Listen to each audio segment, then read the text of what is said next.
am in my feels, you guys. It is such a blessing to have you, Natalie, because loss is loss and it's difficult. And, I'm about to lose my grandmother, actually. She has cancer. And she's like my mom. So I can't imagine. It's going to happen, and I know it's going to happen. But to be able to embrace that is hard. So thank you for that permission. It is actually giving us permission to allow grief to be a friend, 100%. And that's where you hit me. You hit me hard with that one. Grief is a friend. She's your friend.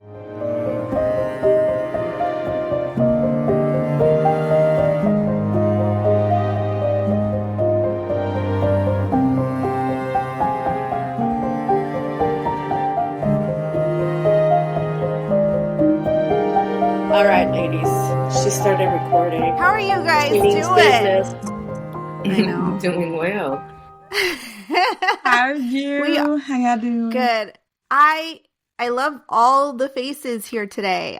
This is going online. I mean, I can't believe it. It's Natalie in the house, Tiesha, Michelle, Miss Jill, and yeah. And I've been having so much fun with you girls that now I want to say, more than 5 episodes into it. I don't remember exactly what episode we're at, but I just feel like you guys are family. And Michelle, you're going through some amazing things at work, which is amazing. And I feel more like a podcast. Do you guys feel like that more or no? In the beginning, a little bit of jitters, but now I feel a little. I feel like we're just vibing, Jackie. Yeah, I love that for us. So hopefully now, the listeners are tuning in each week and we're giving them something new. And this is a part 2, guys. This will be a part 2 from the grief, when we have to say goodbye to family and the grief topic we were discussing last time. So Michelle, you and Tiesha had some losses recently. Recently in the sense of the last year, I would say. And for Tiesha, she just had a 1-year anniversary. Is that right, Tiesha? It was his birthday. It's his birthday. Yeah, it was his birthday. It hasn't even been a year. Is that right? Nope. Correct. Yeah. So, and then, so that episode was a little bit, it was hard for me to do because grief is something that is quite new for me, but I've grieved other things that are not a life. So different types of loss. And today we have Natalie because Natalie is actually a grief expert. Is that right, Natalie? Tell us your background a little bit in that regard.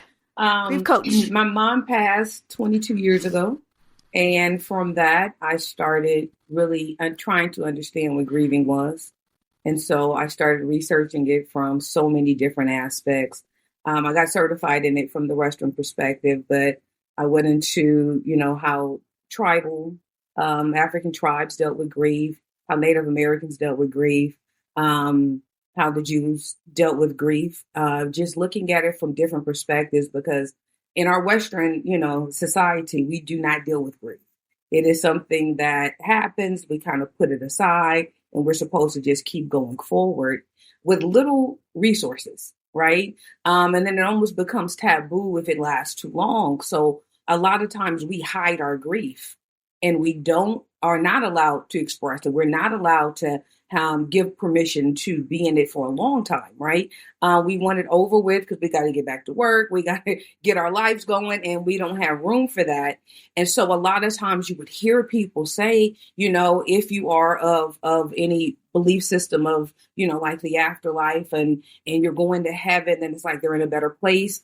And that should be enough to comfort your heart and you go on with your life, and not realizing that grief is a lifelong journey, that it takes forever to grieve and it never stops.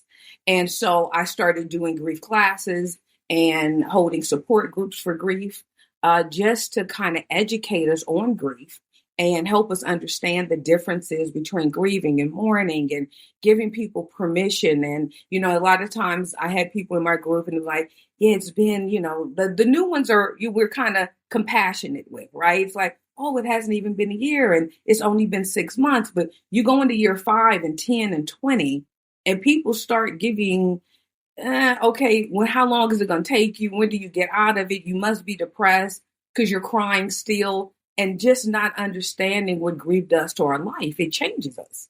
And we're never the same person again after the loss.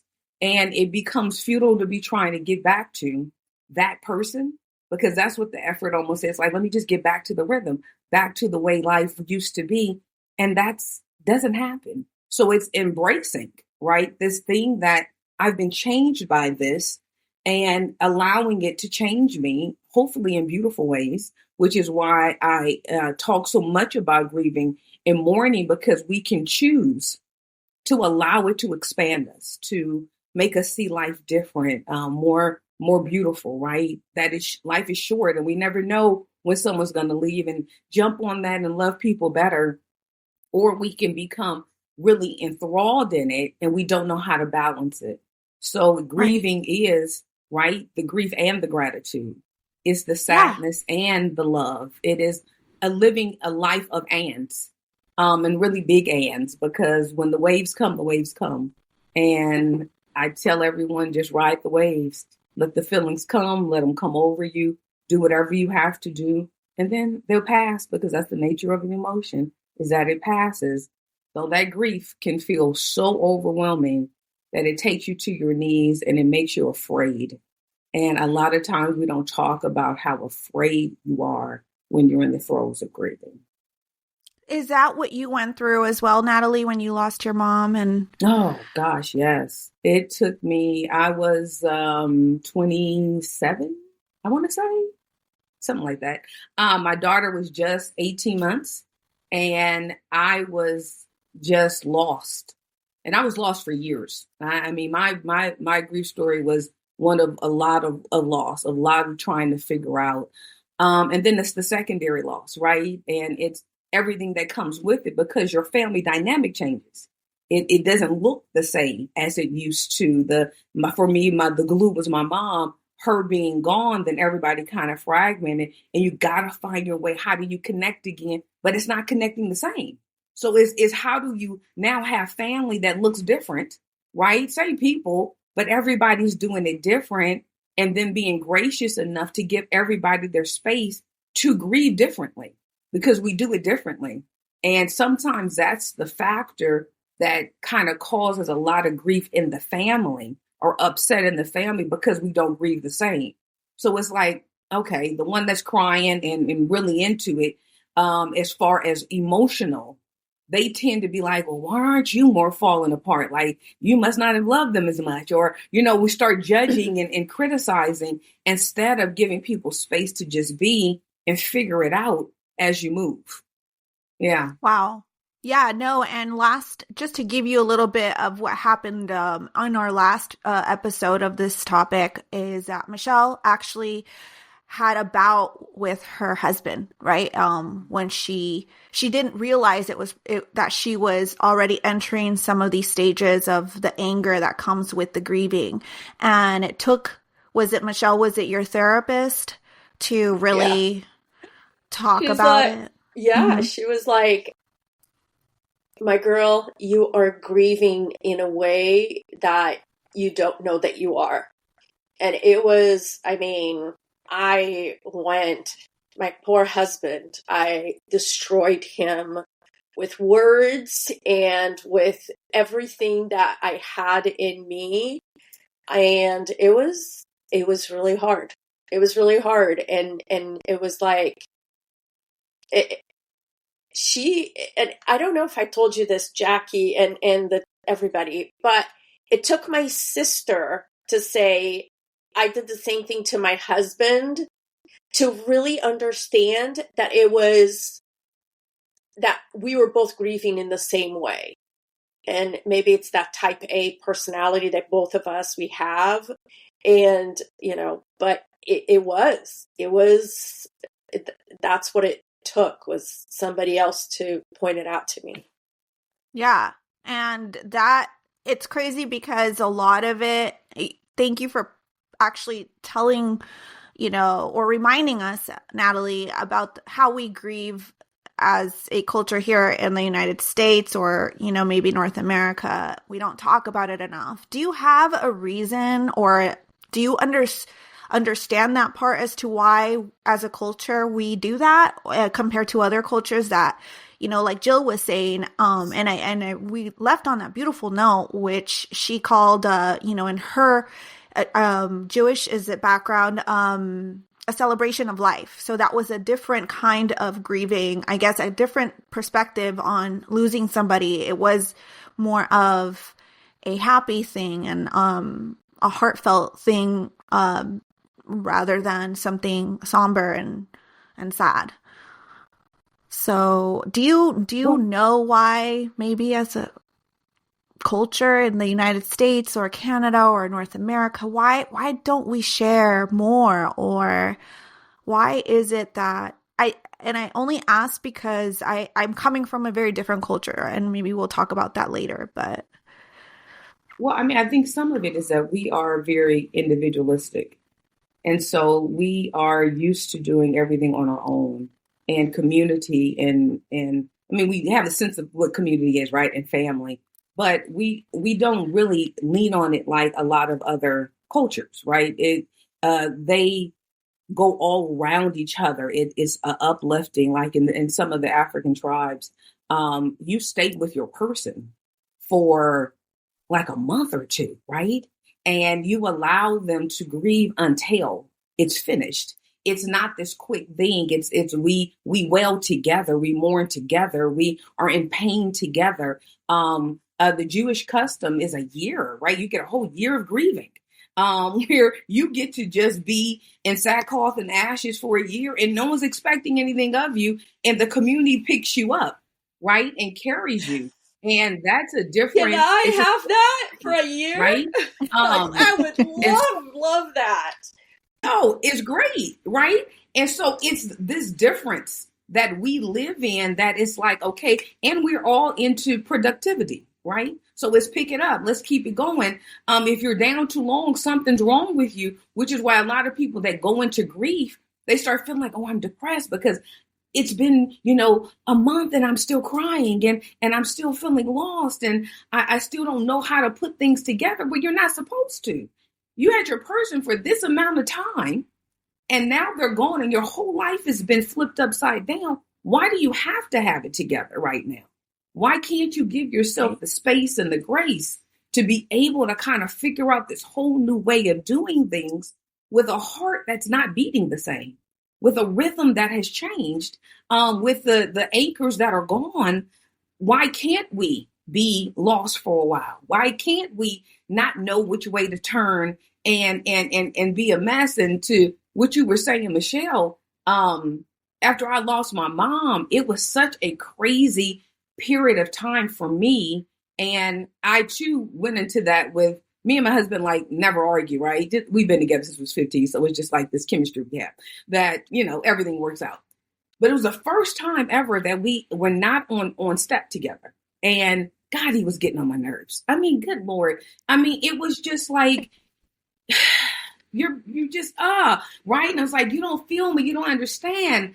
You don't understand. But it wasn't until I had to tap into me and I had to figure out what was going on. And when I realized what I was feeling lost about was the lack of protection, because that was my mom. She was like my support, my security, my wraparound, right? Like if I needed anything, if I was starting a new thing, she would be there championing me. And I'm like, that's what I feel is missing, is that I don't feel protected anymore. And not until I could articulate that to him, could things kind of shift and he changed his position on how to move, right? In a different way than what we had moved before. But it's all of these things of giving yourself that space to find out what you need differently, even from different people. You know, like the relationship with Wow. me and one of my sisters is I mean, we were always really close, but we're very different now. I just lost my dad as well, 4 years ago. And so it's like just us, right? Because my father was his only child. I don't have grandparents. I don't have aunties and uncles and all that kind of, so it's just us, right? And that's a Wow. weird space because now it's Yeah. just us trying to do this by ourselves. And we are the matriarch and patriarch. My husband's parents, both of them are deceased as well. And so it's like, how do you do this? But it's giving yourself all that grace and mercy to be able to figure it out and get to cry. I still cry about my mother as if it happened a year ago. Of course, my dad is super young, Wow. 4 years. My in-laws, Yeah. I mean, it's been my brother, he just passed in 2019. It's just been a lot. So it is really figuring out how do you find your new groove, and it's creating a new normal that becomes the hard part in grief, is because what I had before, I'll never have again. And is accepting that and then creating, how do I now want to live? And being very purposeful in how that looks now. Tiesha, you're a little bit quiet. How did you feel after our last episode with grief and the topic?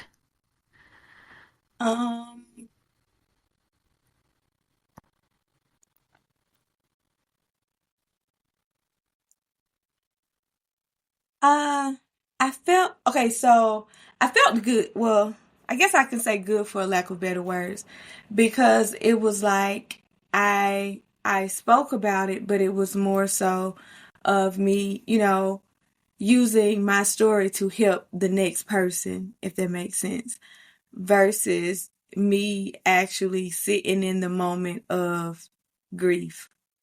So Okay. it was used for that purpose. So it wasn't like really heavy on me as I thought it would be. After the interview that, after we, had our conversation, my husband came home and he was like, "So how did it go?" And I was like, "Oh, it was good." We was just, it was conversation, and, I was, I felt like I was helping somebody. So, and I think when Natalie mentioned you know, we don't really just sit still. Like, it's like I gotta find something to do type ordeal. That's me. That's my personality. And it has been with literally everything I've gone through in life.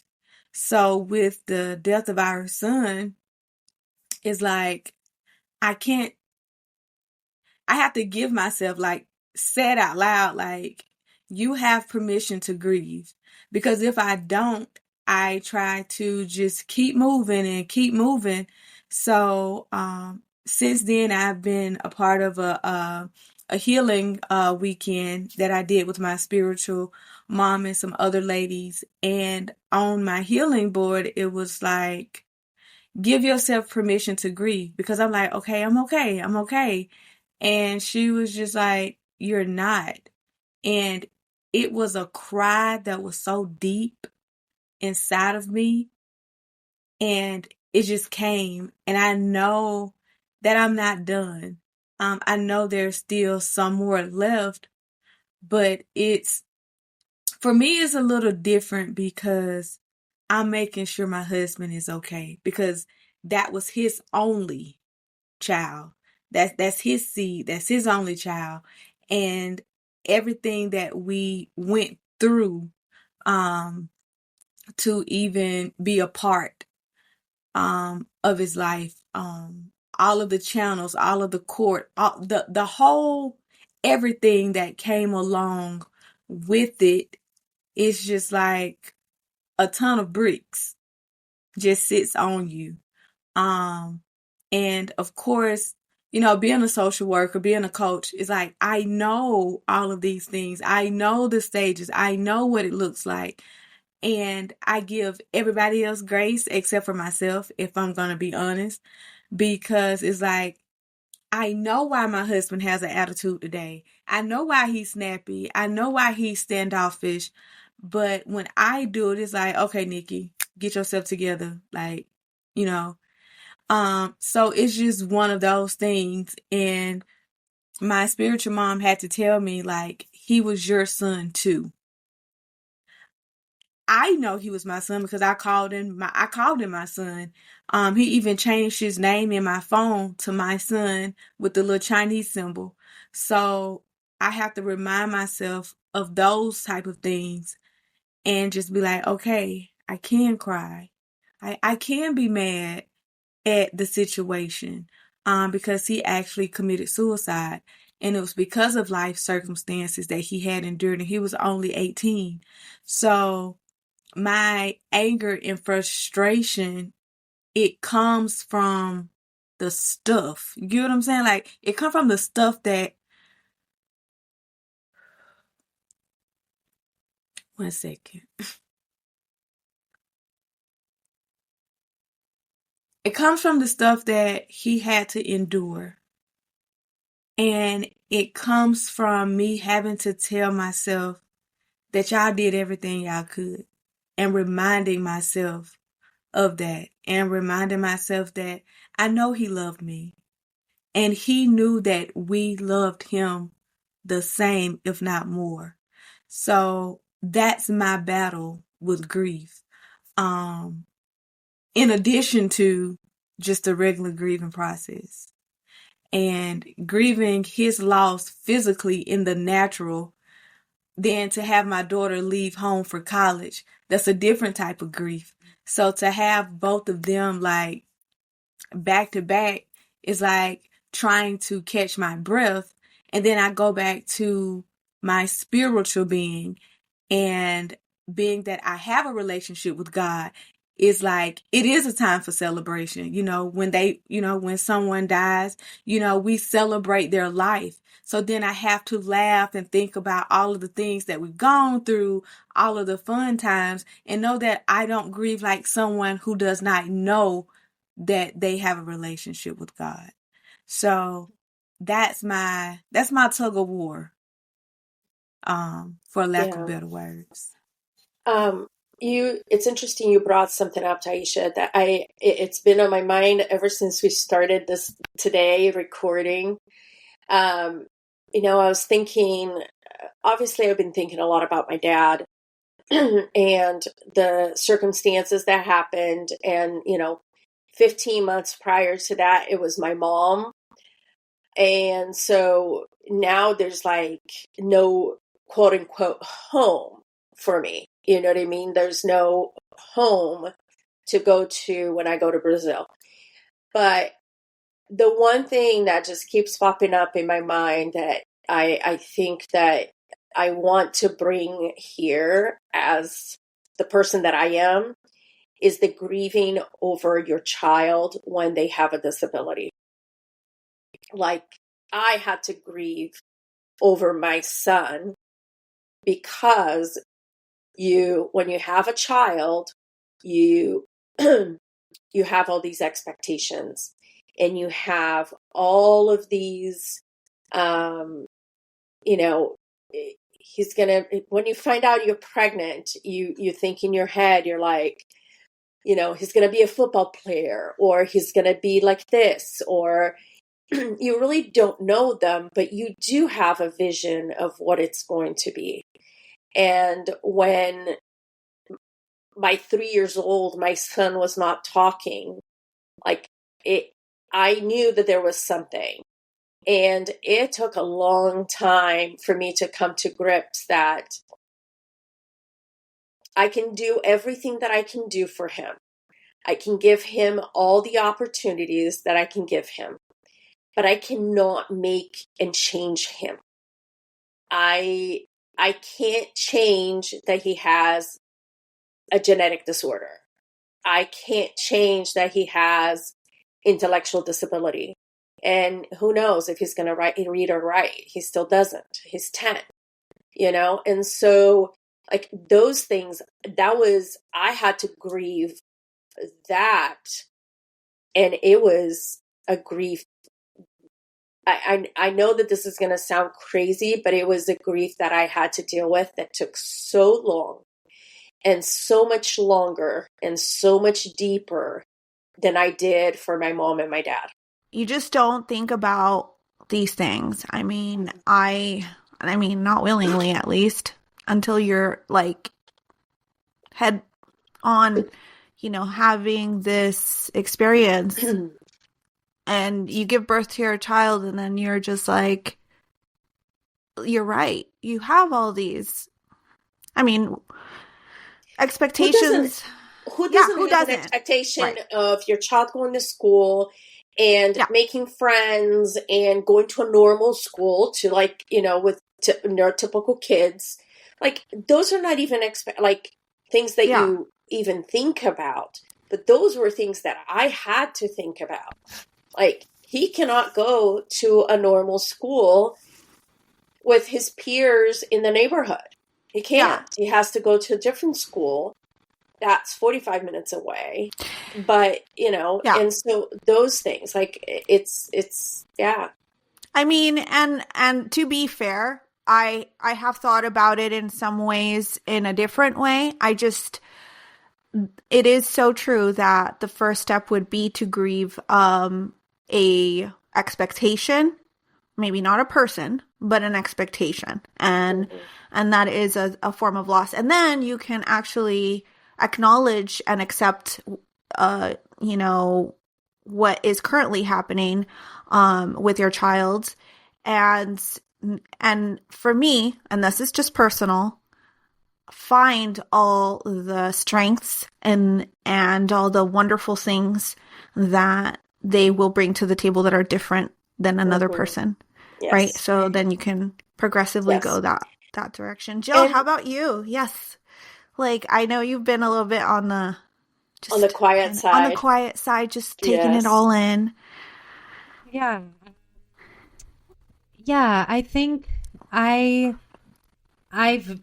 suffered a lot of loss in my life, not of a parent.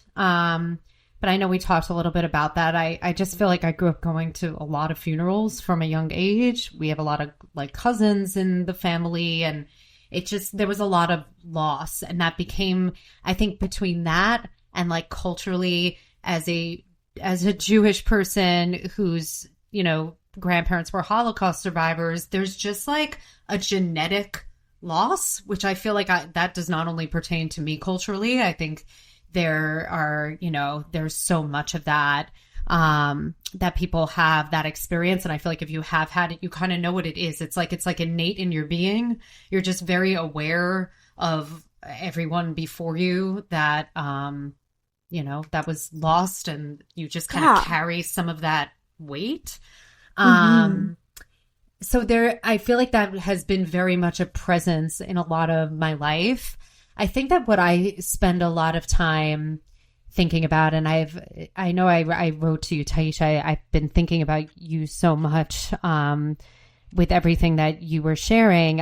One of my very close friends from college lost her daughter, who is the same age as my daughter. They're a month apart. She lost her right before her 3rd birthday. And it was an unexplained, just one of, essentially SIDS, but when it happens when a child is older. I believe they actually call it SUDS, I believe is the abbreviation. Sudden unexplained, she went to bed and she didn't wake up.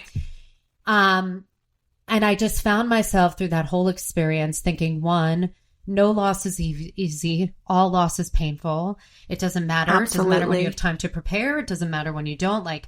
That's true. But when this happened, I just couldn't help but feel just why? Why to all of it? Why her? They struggled with infertility. They finally got why have her be born? Why have I just could not, and I don't mean that, of course, any time with her was precious, but I just couldn't reconcile with how could this happen? And I find myself thinking a lot about her, about my friend that died when I was in my 20s in a very traumatic way, and just these traumatic losses, not understanding them, and despite maybe having a connection to something larger and being spiritual, all these, just like, how could this happen? How do these things happen? Why do these things happen? And sort of like grappling with the fragility of our time here, is something, as far as grief goes, that I feel like I carry a lot of anxiety around about that, even in the day to day. And when I think about, as a parent, the idea of losing a child is just like, it is the worst thing that I can think of. It just feels like it goes against nature, where it's not something we're supposed to do. It's not to Michelle's point, it's not the plan we sort of have for our life, or our child's life. So I find that, like, when we have these conversations around grief, that's a place that my head and my heart just keep going. Is you don't want to live your life in fear. Right. But I feel like those are things, yeah, right. Like, then you're not living. But I just find there is always this sort of echo of that horror, of that, of that reality that so many people are facing, including, someone very close to me. So I've been thinking a lot about that in our conversation, not just like, how do we manage grief and then also parent, but also this idea of how, as a parent, do you reconcile with that, right? That we have no control over the things that can happen. That is such a good point. I mean, I also, you brought me back to actually postpartum anxiety, and everything around postpartum anxiety is death, I feel. That personally, I have not been diagnosed with postpartum anxiety, but guys, I know I have it.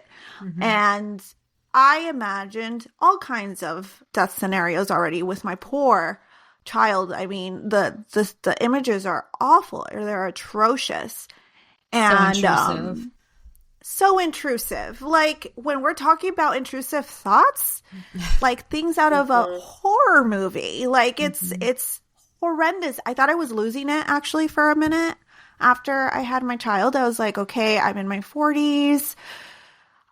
Intrusive thoughts. Sure, they exist. Not like this. Am I freaking losing it? Like, so I know it's kind of veering off the side a little bit, but it all does involve loss and death, and it just feels so scary. Yes. And Natalie, you're back. We lost you for a minute, but we were just talking about, Michelle brought in a really good point about loss in terms of an expectation with your child when they, have special needs, or they are a complex child. And then Jill was just talking about death of, a 3-year-old, I guess, daughter of your friend, right? Or your friends. And just death is so hard, right? I think just as in general, to conceptualize and Jill was talking about some really, really raw emotions that I think I share, which are why? The question of why, right? Why did they come into this world only to get taken away from our grasp 3 years later? Why do we lose people? Why such a good person? Or I don't know. Any thoughts on those concepts just that we just spoke about? So, I mean, it's grieving is everywhere. We are like hardwired to know how to grieve. Grieving comes in many different shapes and forms, and for different reasons, right? So, like a 2-year-old that has lost their toy, it's a form of grieving when they throw a tantrum, right? It's that's a part of who we are. Is knowing how to grieve, is learning how to lose, because life and loss go together. And sometimes we are in hopes, I guess, that we are never the person that has to deal with loss. So you have grieving of different, situations, relationships, expectations, things not turning out the way you hope they would. All of those things are one form of grieving, right? And then you have the other side of grief, which comes with death. And those two griefs look very different, and cannot really be compared, because it's such so much permanence with it, right? And it's the ending of a whole life that looks very different and feels different. Now, the processing of grieving can use the same tools, right? The same ways that we get through it can look the same, but the heartache sometimes is very different when there's death, because it's so permanent and it's so forever, and there's no redoing it, changing it, improving it. It just sits there, right? And so it's being cognitive of the fact of that we all grieve in many different ways, and they don't need to ever be compared, right? They don't ever need to say, oh yeah, I know what that's like because I had this, and then well, we'll just let them stand separately there, right? But one thing that I wanted to throw in, and it was Tiesha when you were talking about permission, and one thing that I teach my group is having sad time and allowing yourself sad time every day. And sad time is this way where we can still have some power, lack of a better word, over what's going on, because grief feels so out of control and you don't know how to deal with it, right? And it can come in waves that overwhelm you. In sad time, you create the time. You literally can set a timer, 15, 20, 30 minutes, where you allow yourself to just, whatever you feel is there. If it's crying, if it's anger, if it's memories of great times, if it's whatever, you create the time and then you allow yourself to do it. What one thing it teaches you is that these emotions are not something we have to fear. There's something that we have to embrace, because the only way that we really manage grief, because it's managing and not getting over, is to feel it. It is to walk through it. It is to always allow myself and give myself permission to say, I get to be here, I get to feel it. But we do know that we don't always have the time to do it because life keeps going. So at any time you can get triggered, right? At any time you could be sitting there at your office doing whatever and something hits you. Well, right then you got to control it, right? And so, like, if we get in contact with the emotions and we see them as parts of us, then we can talk to that part and say, I feel you. Right now is not the time, but I promise I'm gonna come back to you. And they learn how to quiet down when appropriate. And then we get back to it, and then we can handle it and work through it.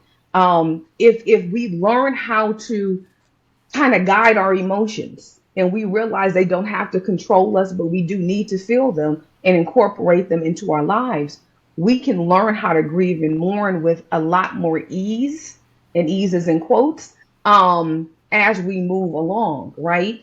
One thing that we have to understand is, like, grief is the inner workings. It's those feelings, it's the thoughts, it's the body sensations. Where mourning is like making grief be out loud.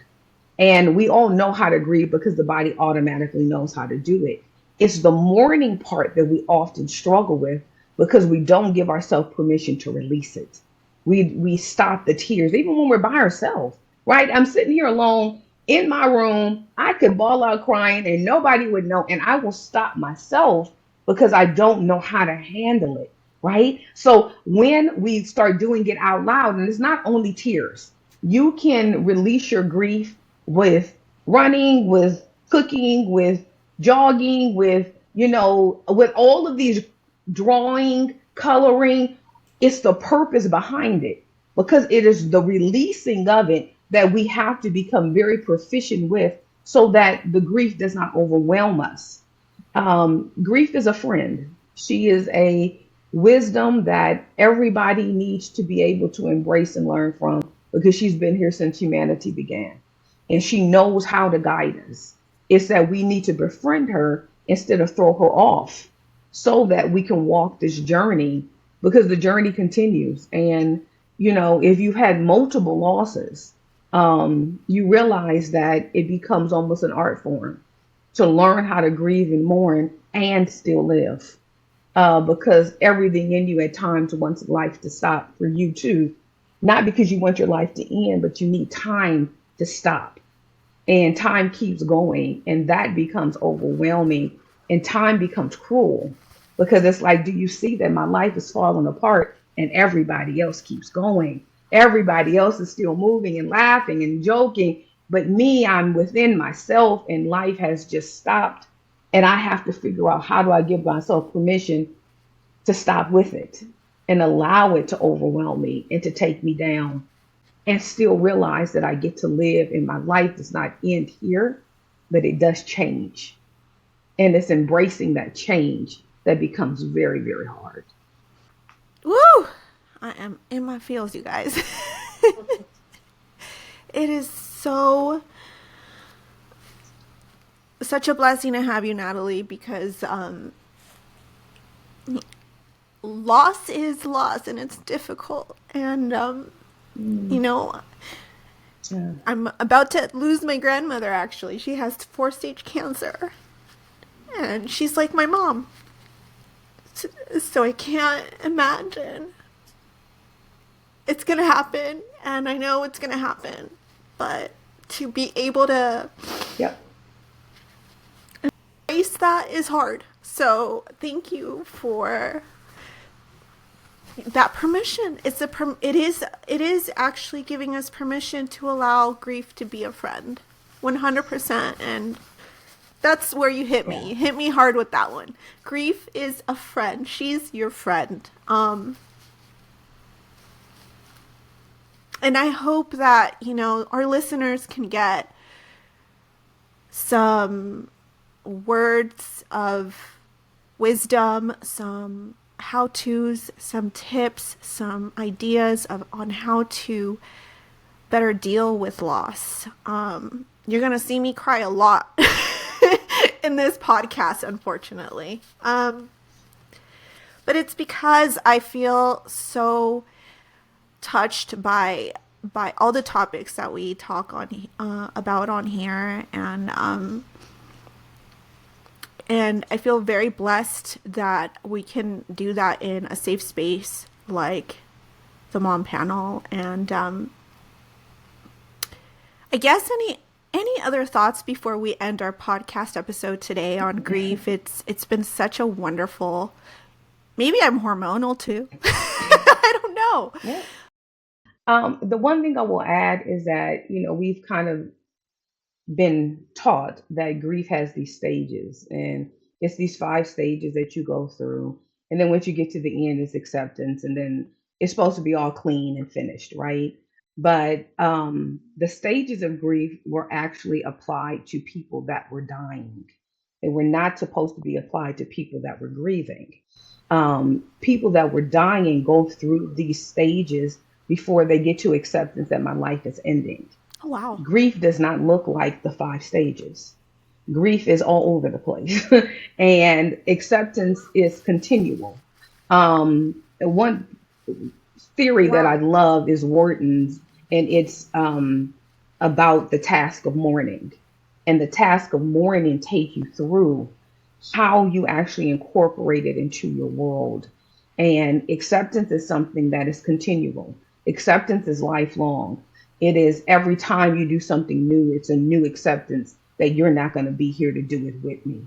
It is always happening. It's finding ways to integrate the person into your life. And the thing is that changes as well. And this is just example. First year, you may have pictures everywhere because that feels more comforting. Second year, the seeing them may feel more haunting. So it is you giving yourself permission to be very flexible, that what works once does not necessarily mean it's going to keep working. This is like a growth that happens, and it teaches us how to incorporate the loss of our persons in our lives. And how do I bring you with me, right? And how do I share my life with you still? Because my end of the relationship with you has not actually ended by choice, right? Like I'm still your daughter. I am still your sister. I'm still, you're still my person, you know? And so I want you to be with me and I want to incorporate you into it. It just looks very different. And when we learn how to do that and we give ourselves permission and the flexibility to move and flow as we need to, that feels good for us, that feels healing for us, that feels like they are not completely gone. We learn the rhythm of grief. We learn the rhythm of mourning. We learn that I get to do this and I get to be messy with it and I get to be all over the place with it and I never have to apologize. I learned never to apologize for my tears, never apologize for when I break down, because this is me and my story, and I get to be in it, right? And I get to embrace it completely as I move. And with that, I give people permission to do it as well. And that has been the greatest gift with having a support group and teaching grieving and grieving, coaching, people on the side, is giving them permission to be in their grief and not see it as some defunct or something's wrong with them or that they're damaged. It is just part of living the story of loss. Thank you so much. I'm really just so touched because I feel that when we come together like this, also really depend on your friends, guys. It really, also I know there are friends that don't always have the right things to say. Maybe you can also be in community just like we are here right now, and you can extend your, I don't know, just try to reach out. I think dealing with it alone is one thing, but then if you can have someone with you that understands, that can hold space for you, even better. I do want to actually put in right now in the notes and here, there is a crisis text line for people who are also going through it. Yeah, you text wellness to 741 and you have a resource there actually to privately text somebody. They will assist you with those feelings, those very deep feelings of, if you don't have a counselor, if you don't have a friend, you can go to this resource and they will assist you with all kinds of, help in terms of being empathetic. Maybe a wise word, maybe a word of encouragement. I've done it myself. It doesn't have to just be like a suicide text line or anything like that. It's any crisis. And so if you cannot afford a counselor, or if you don't have a friend, this is a wonderful resource that you can actually, do at the comfort of your work, your home, and your phone. So that's a wonderful place to start. We also have Natalie has a Facebook group. Is that right, Natalie? Correct. It's called the Grief Journey. So anybody can join that. And I do a live every month just to give education support in that group. You can jump in anytime if you, are like feeling sad or you just want to share a memory, and you have the group there to kind of support you and be there with you. As well as if it feels like, grief support groups are different. I mean, I love more in person, which I used to do. Then COVID hit, so we came online. And I haven't gotten back to in person. But if you need more one-on-one, I also offer grief coaching one-on-one or for families. My information, I'm sure you'll have in the chat part where people can be able to contact me. Yes, we will share them in the show notes. And with that, we're going to wrap up this episode. I hope it, touched your life like it did ours. And and grief is something that has been part of your life for quite some time. Don't know how to deal with it. I hope you can re-listen to this episode maybe, or find some peace and maybe comfort that there are people out there that understand you. So I guess until next time, thank you, Natalie, Tiesha, Michelle, and Jill for joining us today on another episode on the Mom Panel. We'll talk to you guys next time. Bye.